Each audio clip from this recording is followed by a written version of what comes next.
Justice for Shraddha, justice for Shraddha, justice for Shraddha. Yes sir, आप लोगों को क्या राय है इस पे कि श्रद्धा को जस्टिस मिलना चाहिए या नहीं?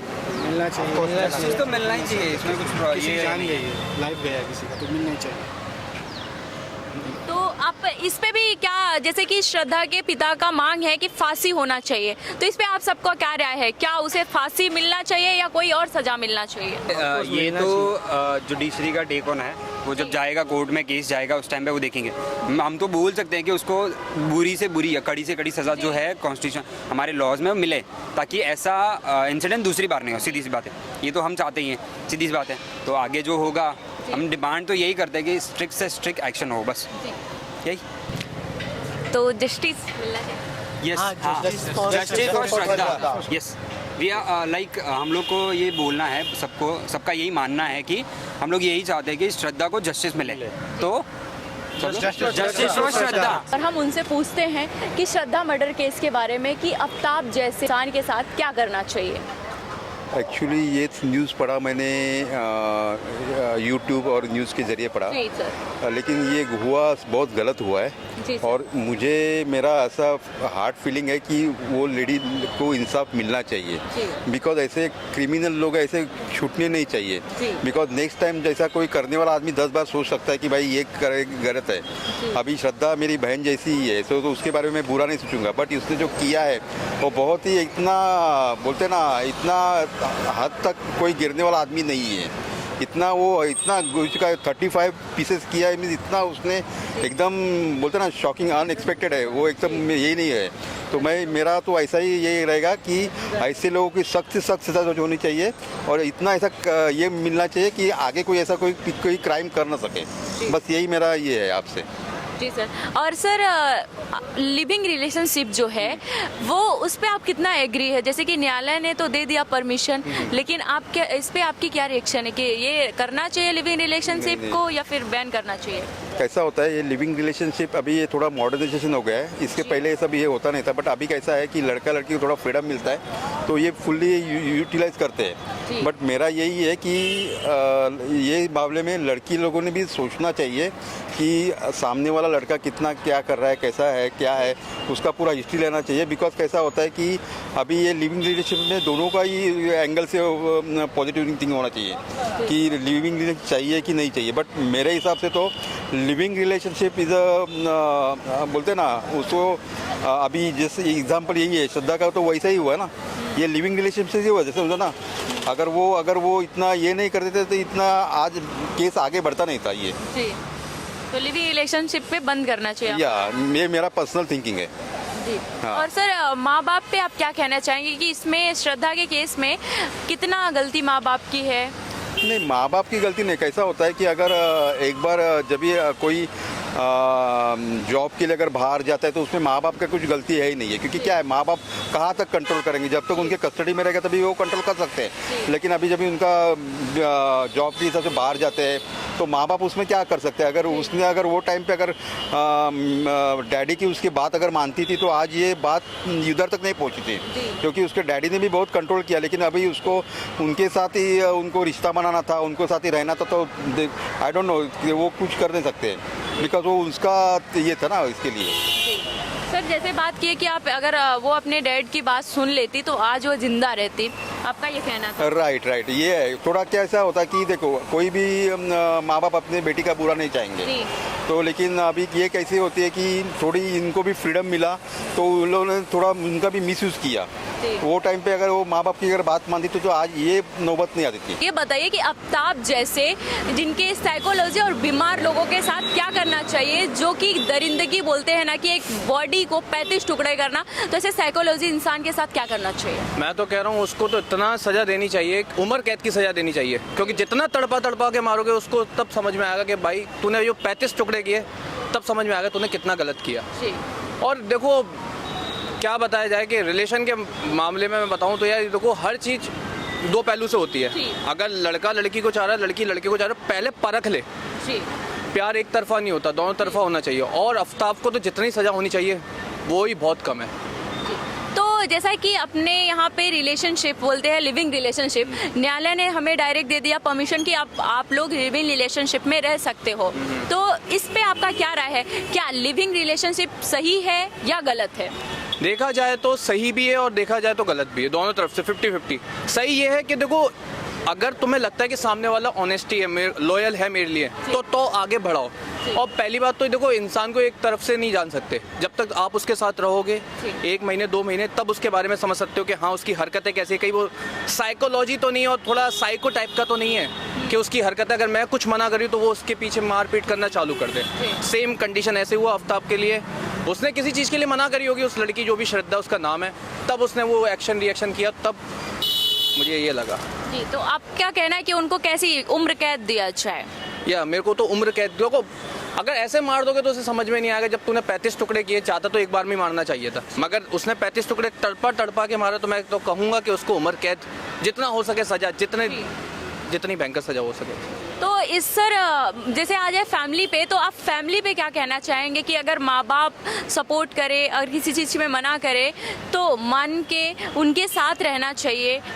देखो, अगर माँ बाप मना कर रहे हैं तो उसके पीछे कुछ कारण है, क्योंकि हम इस संसार में जो भी जी रहे हैं सिर्फ माँ बाप की बदौलत ही जी रहे हैं। हमें देखो, खून का रिलेशन बहुत बड़ा होता है। कोई मजबूरी, अगर हम किसी मजबूरी में हम कहीं भी होते हैं तो हमारे घर वाले पहले काम आते हैं, कोई दूसरा पर्सन काम नहीं आता, और दूसरा पर्सन हमेशा फ़ायदा उठाने के काम आता है। तो मैं तो कहूँगा कि जो घर वाले सलाह दें सबसे बेस्ट है, आप उसको फॉलो करो, अन्यथा किसी चीज़ को फॉलो मत करो। मैं तो कह रहा हूँ प्यार ब्यार सब बेवकूफ़ी है, बस कुल मिला के। मतलब प्यार को कभी भी सपोर्ट ना कर दो, क्योंकि अगर प्यार को सपोर्ट करो, अगर दिखे कि सामने वाला बंदा लॉयल है, एक बार में मत समझो उसको कि हाँ ये बंदा मेरे लिए लॉयल है, मैं इसके लिए जान छिड़क दूंगी, ऐसा कुछ भी नहीं। तब तुम्हें लग रहा है कि अगर तुम प्लस हो तो सामने वाला भी प्लस होना चाहिए, अगर तुम माइनस हो तो सामने वाला भी माइनस होना चाहिए, तब जाके होता है। जैसे कहते हैं ना, प्लस माइनस माइनस होता है, और प्लस माइनस माइनस ही होता है, कुल मिला के ये है। तो सर आपका गुड नेम, कि आप मुझे ये बताइए कि आफ्ताब जैसे इंसान के साथ क्या करना चाहिए, जैसा श्रद्धा के साथ उसने किया वैसे ही आप बताइए। अरे यार, पहले तो मैं आफ्ताब के लिए बताना चाहूँगा कि उसने जो भी किया वो गलत किया है। किसी भी इंसान के साथ ये सब नहीं करना चाहिए। अगर तूने उससे प्यार किया है या कुछ भी हो तुम्हारे बीच में या उसके बीच में, तो किसी को भी मारना अच्छी बात नहीं है भाई, क्योंकि भगवान ने हमें पैदा किया, तो वही अगर हमें ले जाए तो अच्छी बात होती है। अगर आप किसी को मारते हो ना, तो आप भगवान मतलब उल्लंघन कर रहे हो हर चीज़ों को। हाँ, तो उसके कैसे मिलना चाहिए क्या? मैं तो बोलता हूँ कि उसको सज़ा, मारना सज़ा नहीं होता भाई, उसके लिए कुछ ऐसी सज़ा होनी चाहिए, मतलब कि जैसे कि लोग उसको देखें तो उनके अंदर ये चीज़ें रहें कि मैं अगर करूँगा इसके साथ तो मेरे साथ भी ये चीज़ें हो सकती है। ऐसा कुछ सज़ा होना चाहिए जो सरकार को देनी चाहिए। जैसे कि आप बता सकते हो कि कैसा सजा देना चाहिए? मैं तो ये बोलूँगा कि उसका जो है हाथ पैर काटो और उसको बैठा दो एक जगह, और उसको बेंच सॉरी गाली दिया मैंने, सॉरी। हाँ, लेकिन ये गुस्सा मतलब यही, मतलब हाथ पैर काटो, उसको बैठा दो, उसको पानी तक मत दो जब तक वो मर ना जाए। जी। तो आप लिविंग रिलेशनशिप पे कितना एग्री करते हैं?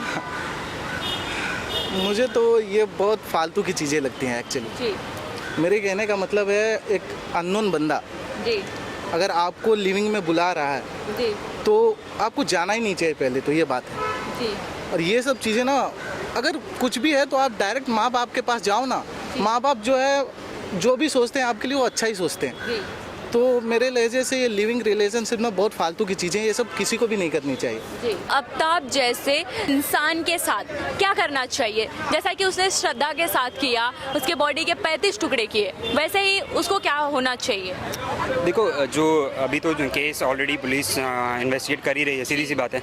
और अभी जो आगे होगा, जैसे कि ऑलरेडी प्रोसेस चालू हो चुका है, ठीक है, इन्वेस्टिगेशन चल रहा है अच्छा खासा, उसमें ही हमारे यहाँ पे ऐसा है कि इन्वेस्टिगेशन जब स्टार्ट हो जाता है तब से ही पनिशमेंट स्टार्ट हो जाता है, ठीक है। इन वन और द अदर सेंस पनिशमेंट वहीं से स्टार्ट हो जाता है, ठीक है। तो अगर वो हो ही रहा है, और फिर बाद में कैसा है कि इवन कोर्ट भी केसेस को इस तरीके से देखता है कि वो इंटेंशन कैसा था मर्डर का। अगर अनइंटेंशनली होता है तो देन कम पनिशमेंट कम भी मिलता है, बट इसमें कैसा इंटेंट भी ऐसा था, और ऐसा जो न्यूज़ में आ रहा है उसके हिसाब से ये भी है कि वो थोड़ा साइकोपैथ टाइप का इंसान भी है। और पुलिस इवन बोल रहे हैं कि उनके साथ में वो अच्छे से कोऑपरेट नहीं कर रहा है।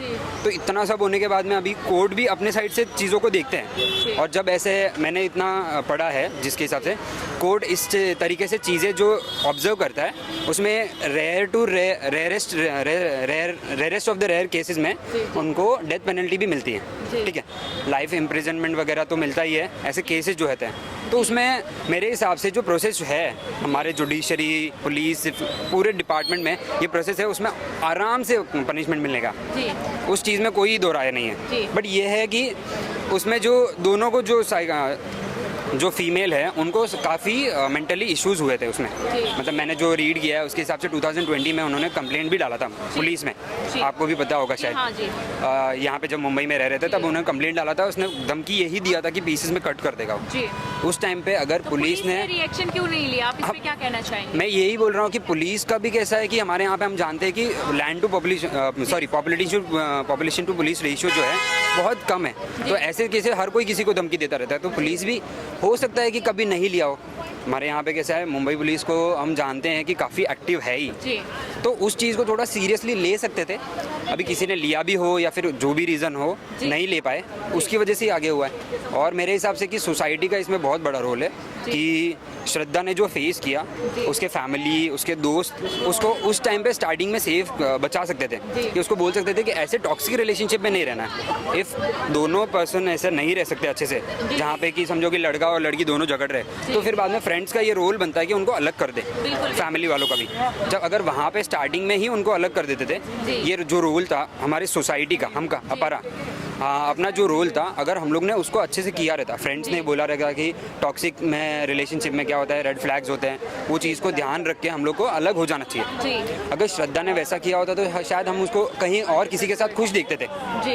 यही चीज़ है कि हमारे यहाँ पे ये सब चीज़ों के ऊपर बातें भी नहीं होती, ना मेंटल हेल्थ पे बात होती है, ना फिर रिलेशनशिप में अगर कुछ इश्यूज़ हो रहे हैं हम बोलते हैं कि छोटे मोटे झगड़े तो होते रहते हैं। छोटे मोटे झगड़े की बात नहीं है, अगर हर रोज़ हो रहे तो फिर बाद में प्रॉब्लम है ना। तो अगर वैसे चीज़ों को हम इग्नोर करते जाएं, जैसे बोल दिया कि छोटे मोटे झगड़े तो रिलेशनशिप में होते रहते हैं ना, आपकी नहीं बन रही तो क्या होगा, नॉर्थ साउथ दोनों साथ में रहते भी है, ऐसा भी नहीं है ना। अगर कुछ इश्यूज हो रहे तो कुछ तो प्रॉब्लम है। अगर वहाँ पे हम लोग ने अच्छे से उसको सॉल्व किया रहता, शायद तक श्रद्धा हमारे पास साथ में जिंदा होती थी। और इस चीज़ में मैंने जो देखा है कि लोग काफ़ी रिलीजियस एंगल दे रहे हैं इसको, वो मेरे हिसाब से गलत है, क्योंकि ये इन दोनों का पर्सनल मामला था। और देन इस पर्सन का जो साइकोटिक नेचर था उसकी वजह से उसने किया, ऐसा नहीं कि उसका रिलीजियस नेचर की वजह से। तो वो चीज़ गलत है, रिलीजियस एंगल बहुत ज़्यादा गलत लगता है मुझे पर्सनली। बाकी लोगों का जो भी टेक है उसमें, और बाकी चीज़ें जैसे कि मैंने ये देखा है कि लोग इसके ऊपर लिव इन को भी बहुत क्वेश्चन कर रहे हैं। ये चीज़ मैंने बहुत देखा है कि उसमें इनकी कोई गलती नहीं है। जैसे लिव इन में अगर कोई रह भी रहे हैं नहीं भी रह रहे हैं, तो उसमें सोसाइटी का इतना रोल जो है ना कि उनको सिर्फ सपोर्ट करें, क्वेश्चन नहीं करे कि भाई हमने जो बोला था वही हुआ। ऐसे भी मैंने कपल्स देखे, मेरे फ्रेंड्स हैं काफ़ी सारे जो लिव इन में बहुत खुश रह रहे हैं। अलग अलग ये भी रिलीजन वाले भी हैं, हिंदू मुस्लिम है, इवन जैन और हिंदूज़ है, अलग अलग कम्युनिटी वाले हैं, तो वो लोग भी खुशी से रह रहे हैं। ऐसा नहीं है मेरे हिसाब से, ये जो चीज़ें हैं इसको लिव इन को ऐसा पॉइंट आउट नहीं करके, रिलीजन को पॉइंट आउट नहीं करके, ह्यूमन नेचर को सिर्फ पॉइंट आउट करना चाहिए कि वो पर्सन का आइडियोलॉजी कैसा था, उसका जो साइकोटिक नेचर था उसकी वजह से इतना इश्यूज़ हुआ है बस। अभी इसमें और तो क्या ही है बस। जैसा कि उनके पिता का मांग है कि वो उनको फांसी मिलनी चाहिए आफ्ताब को। देखिए मैंने जैसे बताया ना कि हमारे यहाँ पे डेथ पेनल्टी बहुत रेयर केसेस में मिलती है। इवन सुप्रीम कोर्ट भी यही बोलता है, हाई कोर्ट, सेशन कोर्ट और हाई कोर्ट तो बोल देते हैं कि ठीक है हम कर देंगे, लेकिन सुप्रीम कोर्ट ने अभी भी एक कमेटी बिठाया था, उसने यही बोला था कि जो ये डेथ पेनल्टी है ये एक आइडियोलॉजी को ख़त्म नहीं करता है कभी भी।